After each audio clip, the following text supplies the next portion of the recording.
Type 2 diabetes. ఇది ఉన్నవాళ్ళు అది చాలా పెద్ద ఇష్యూ అనే అనుకుంటారు. ఎందుకు అంటే అది పెట్టే ఇబ్బంది అంతలా ఉంటుంది.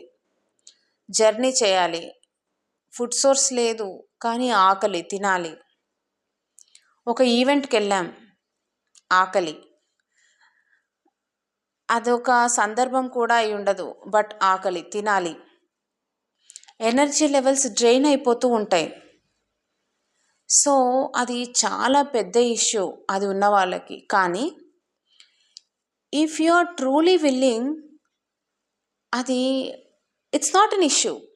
మీరు తెలుసుకోవాల్సిందల్లా, మీరు చేసుకోవాల్సిన నాలెడ్జ్ అల్లా ఎలా మీ బ్లడ్ షుగర్ లెవెల్స్ని మెయింటైన్ చేసుకోవాలి, షుగర్ లెవెల్స్ స్పైక్ అవ్వకుండా ఎలా తినాలి, ఏ ఇంగ్రీడియంట్స్ యూస్ చేసుకొని నా మీల్ ప్లాన్ చేసుకోవాలి, ఒక రెసిపీ చేయాలంటే నేను ఎట్లాంటి ఇంగ్రీడియంట్స్ యూస్ చేయాలి, నా కరెంట్ మీల్ ప్లాన్లో నా తినాల్సిన ప్రోటోకాల్ ఏంటి, ఇవన్నీ మీరు కరెక్ట్గా నేర్చుకున్నారు, టెక్నికల్గా మీ బ్రెయిన్కి మీరు అర్థం చేయించారు అంటే you will be applying it for life long.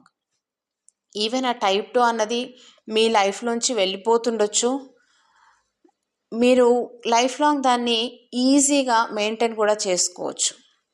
Most of the కేసెస్లో మీరు కరెక్ట్ ప్రోటోకాల్ యూస్ చేసి కరెక్ట్ నాలెడ్జ్తో ఉంటే అది వెళ్ళిపోతుంది కూడా type 2 diabetes. It's not that issue. Take care.